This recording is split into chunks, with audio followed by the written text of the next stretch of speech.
Hello, it's the Collaboration Kernel, and welcome to this week's podcast.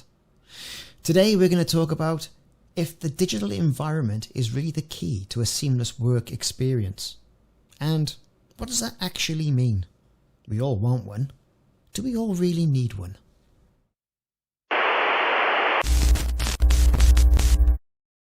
Those of us who work in offices, knowledge workers, as you will, we all know that things are starting to get back to something that resembled a little bit of normality pre-pandemic.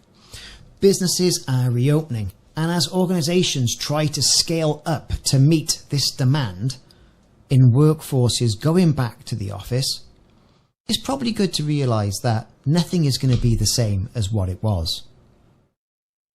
Before the pandemic, everything was very structured in a very Victorian manner. Everybody came to a place of work, you worked, you ate, you collaborated with people, and you went home. But now, with remote work, companies are getting an awful lot more from their employees. And what's the benefit of that?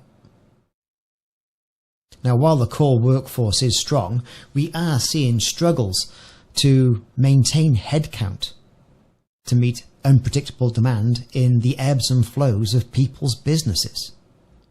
As companies throttle up or scale back depending on need and demand, how does this affect the workforce? Should the workforce be in an office?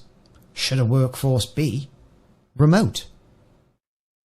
That's one of the big questions that are facing CIOs, CEOs, and HR at the moment. IDC recently found that 82% of employees demand more flexibility and autonomy in their work, something that we all got used to during the pandemic. It's expected that by 2023, this year, 70% of G2000 companies will prioritise remote work and hybrid work models to meet these employee conditions, and engage diverse talent pools, no matter where they are. That was the expectation. What we're really seeing is about 95% of companies are promoting back into the office for at least 3 days a week, given that work from home or flexible working being the remainder 2. Now, is all the animosity that this is going to cause with the workforce worth it? Is it going to stifle productivity? Who knows? And again, these are the questions that are posing leadership, not only at the IT C-suite level, but also above. Talent expansion and work style diversity pressurizes business leaders to think their digital resource strategy and how they can replicate benefits of the in-person environment wherever employees access work. Just because you're at home, you should have a good working experience as to whether you're in the office or on a bus or at the side of your kid's baseball game. IDC has also found that HR takes the lead on measuring the changing field of employee work style needs and habits. It's that wellness aspect.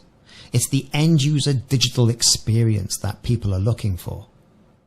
And how does that experience not only count upon how they consume IT, but whether it's good for them, and is it good for their mental health? And according to IDC research, 58% of HR teams lean into employee sentiment data to identify trending disruption between what the employee expects and what the workplace realities are. And 45% of IT global decision makers are moving to embed individualized resource responses driven by HR's understanding of profile work demands. What does this kind of mean? Well, if you are scheduled to work a 37.5-hour week, as is typically the norm in the UK, for example, and by Wednesday you've already worked 40 hours, and you've got a meeting in the office of which a location could typically be a 2-hour commute, would it be better for your own mental health, providing that it's okay with the meeting organizer, that you can access that from home, and also providing you've got the equipment to access the meeting from home? One of the great challenges that people face when dealing with remote work is what happens when things go wrong with your employer-supplied equipment. The stuff that you get from your company. Could be a laptop, a monitor, a headset, a docking station, anything that you need to do your job. What happens when these go wrong? How do you access IT support, the break-fix aspect of things?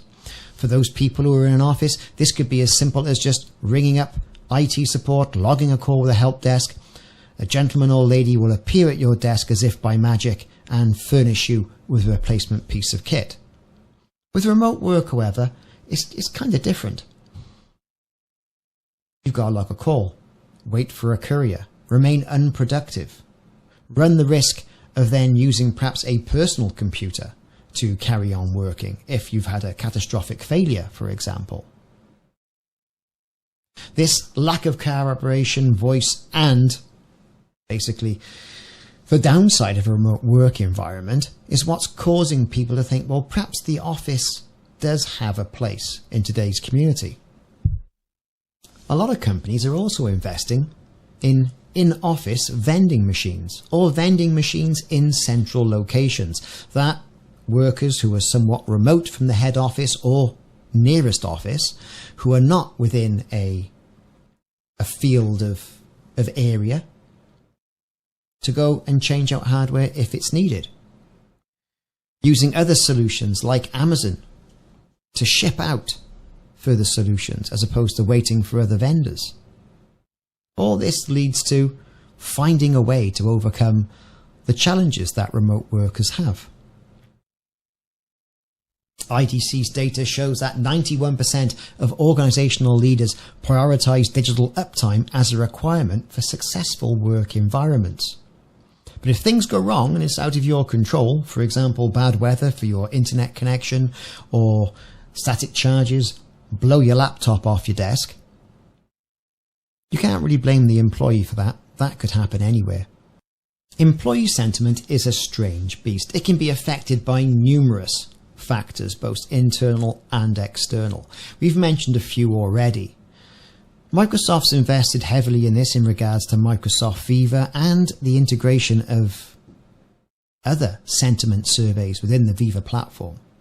No longer are you limited to a questionnaire that gets sent out perhaps say twice of the year with regards to voice of the workforce to judge how the employee is feeling about the working experience. This can now be backed up by Microsoft Viva and telemetry directly from the productivity suite. This feedback is then used by IT departments, HR, procurement, and other stakeholders to design remote resource options that can meet the employee requirements and help to remove some of the friction that a poor IT deployment can possibly give people as an experience. This poor IT experience can promote frustration and then leads to employee attrition. Employees do come back to the office. Is it worthwhile them coming in? If employees sit there and think, well, I'm very productive in my house, and when I go into the office, I'm the only one there, what's the point? You need to be able to collaborate in person. People will sit around a water cooler and chat and have that face-to-face collaboration, and that's absolutely fantastic. But how much more productive are they, as opposed to being solitary in their home and having meetings as and when? This is all very poignant at the moment. Like I mentioned at the beginning of this podcast, is it worth all the friction and animosity from leaders telling their employees to come back to the office when a couple of years ago it was just as good to keep the business running for people to invest in desks and chairs and parts of their homes to allow them to work? Some poignant questions, and I don't have the answers for them here, but hopefully it'll promote a little bit of a discussion. Thanks very much for listening to this podcast. I've been the Collaboration Kernel. Check back for the other podcasts in the series and like and subscribe if you think they've been of any help to you.